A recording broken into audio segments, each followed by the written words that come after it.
क्या आप जानते हैं कौन है वह अनंत शक्ति जिसका न कोई जन्म है न कोई मृत्यु, जो न आदि में थे न अंत में होंगे, जिनके चरणों में स्वयं ब्रह्मा भी मस्तक झुकाते हैं और विष्णु भी श्रद्धा से नतमस्तक होते हैं? कौन है वे जो समय से भी परे हैं, मृत्यु से भी परे है? क्यों उन्हें सब देवों के भी देव महादेव कहते हैं? आज हम आपको एक ऐसी दिव्य और रहस्यमयी कथा सुनाएंगे जिसे आप केवल सुनेंगे नहीं बल्कि अपनी आत्मा की गहराइयों में उसे स्पंदित होते महसूस करेंगे। कल्पना कीजिए एक ऐसे अस्तित्व की जो समय के आरंभ से भी पहले था, जब न आकाश था, न पृथ्वी, न जल था, न अग्नि, बस एक चेतना थी, अव्यक्त, असीम, जिसे हम आज शिव के नाम से जानते हैं। उसी अनंत चेतना से प्रकट हुए ब्रह्मा, सृष्टि के रचयिता, और भगवान विष्णु सबके पालन करता। परंतु शिव, क्या वे भी प्रकट हुए?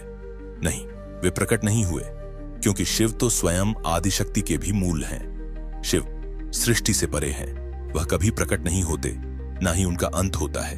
वे सदा से हैं, अनंत हैं और वे सदैव रहेंगे।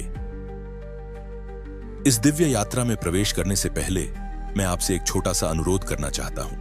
अगर आप भी अध्यात्म में विश्वास रखते हैं, सनातन ज्ञान से प्रेम करते हैं, तो कृपया हमारे चैनल को सब्सक्राइब कर लें। यह आपका एक क्लिक हमारे लिए बहुत बड़ा नैतिक समर्थन है और हमारे साथ इस पवित्र ज्ञान को और अधिक फैलाने में मदद करेगा।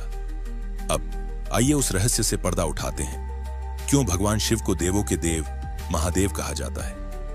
आइए हम आपको लिए चलते हैं एक अद्भुत और दिव्य यात्रा पर, एक ऐसी कथा की ओर जो हमारे अपने महादेव की महिमा से सजी है।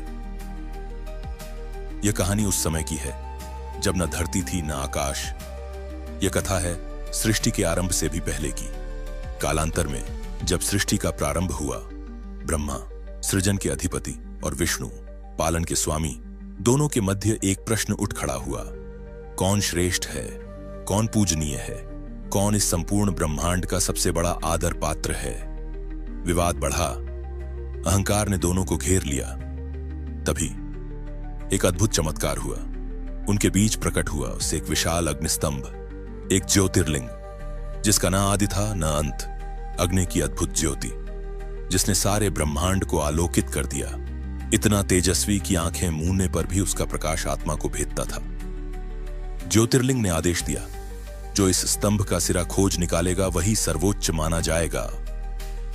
ब्रह्मा और विष्णु दोनों ने उस अद्भुत ज्योतिर्मय स्तंभ के रहस्य को जानने का निश्चय किया। ब्रह्मा ने आकाश की ओर उड़ान भरी, हंस का रूप धारण कर, और विष्णु ने वराह अवतार लिया।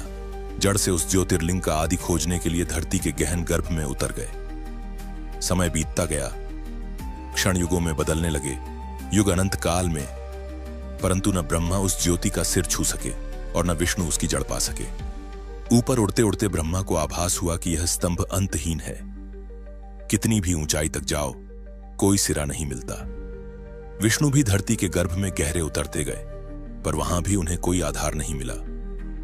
अहंकार और थकान से भरकर अंततः विष्णु ने स्वीकार कर लिया, यह शक्ति मेरे बोध से परे है, मैं इसका आदि नहीं जान सकता। परंतु ब्रह्मा का अहंकार डगमगाया नहीं। उन्होंने एक पुष्प केतकी का सहारा लिया और उसे साक्षी बनाकर मिथ्या वचन दिया कि उन्होंने स्तंभ का सिर पा लिया है। यह असत्य था और यही असत्य बना ब्रह्मा के लिए एक शाप का कारण। तभी उस अनंत प्रकाश से प्रकट हुए महादेव, स्वयं शिव, उनकी गर्जना से आकाश थर्रा उठा, धरा कांप उठी और समस्त दिशाएं मौन हो गईं। महादेव ने ब्रह्मा के असत्य भाषण से कुपित होकर उन्हें शाप दिया, हे ब्रह्मा, इस ब्रह्मांड में तुम्हारी पूजा कहीं नहीं होगी, तुम्हारे लिए न मंदिर बनेंगे न स्तुति होगी। और तभी एक अद्भुत अलौकिक घटना घटी। अचानक उस अनंत ज्योति के मध्य से एक दिव्य ऊर्जा का उद्भव हुआ, एक प्रचंड अग्निचक्र जो स्वयं ब्रह्मांड की सभी शक्तियों का स्रोत प्रतीत हो रहा था। उस अग्निचक्र की तेजस्विता इतनी प्रखर थी कि त्रिदेव ब्रह्मा, विष्णु और रुद्र स्वयं श्रद्धा से नतमस्तक हो गए। उन्होंने आदरपूर्वक उस ऊर्जा से प्रश्न किया, आप कौन हैं जो इस संपूर्ण सृष्टि से भी परे प्रतीत हो रही हैं? उत्तर आया एक गूंजती हुई व्यापक ध्वनि में, मैं ही कारण हूं, काम का भी, क्रोध का भी, मोक्ष का भी और माया का भी। मैं ही वह मूल ऊर्जा हूं जिससे तुम त्रिदेवों का भी उद्गम हुआ है। मैं ही तुम्हारे अस्तित्व की जड़ हूं। त्रिदेव विस्मय से भर उठे। उन्होंने विनम्रता से निवेदन किया, हे आदिशक्ति, कृपा कर हमें अपने दिव्य स्वरूप का साक्षात्कार कराइए, साकार होकर हमें आपके दर्शन कराइए। और तब उस अग्निचक्र की गर्जना के मध्य से प्रकट हुई महाकाली। काली, काल से भी परे, मृत्यु से परे, शून्य से जन्मी और अनंत में विलीन होने वाली। उनकी उपस्थिति से दिशाएं कांप उठी, समय थम गया और संपूर्ण सृष्टि पहली बार अद्भुत भय और अद्भुत करुणा के एक साथ दर्शन कर सकी। महाकाली, जिनके नेत्रों में भयानक अग्नि थी, जिनके चरणों में समस्त ब्रह्मांड सिमटता था। महाकाली का रूप देख ब्रह्मा भयभीत होकर मुंह फेरने लगे। महाकाली ने उन्हें देख लिया और कहा, जिसने ज्ञान से मुंह मोड़ा है उसके साथ ज्ञान की देवी सदा रहेगी। और इस प्रकार ब्रह्मा जी को महाकाली ने अपना एक अंश दिया, मां सरस्वती के रूप में, जो उनके साथ सदा रहेंगी। इस बीच भगवान विष्णु ने माया के माध्यम से महाकाली के असल रूप को देखने का प्रयास किया। इस पर महाकाली थोड़ा मुस्कुराईं और कहा, जिसने माया से मुझे देखने की कोशिश की उसके साथ माया की देवी सदैव रहेगी। और अपने अंश से महाकाली ने देवी लक्ष्मी का निर्माण किया। ऐसे भगवान विष्णु को मिली देवी लक्ष्मी, महाकाली की अंश। अब बारी आई महादेव की। शिव न भयभीत हुए न मोहित, वो एक तक प्रेम भाव से महाकाली को देखते रहे। महाकाली ने उनसे पूछा, क्या आपको मुझसे भय नहीं लगता? शिव बोले, मैं केवल प्रेम करता हूं, शुद्ध निष्कलंक प्रेम। महाकाली भाव विभोर हो गई। उन्होंने कहा, आप देवों के भी देव हो, आप महादेव हो। और तब से शिव को महादेव के नाम से पूजा जाने लगा।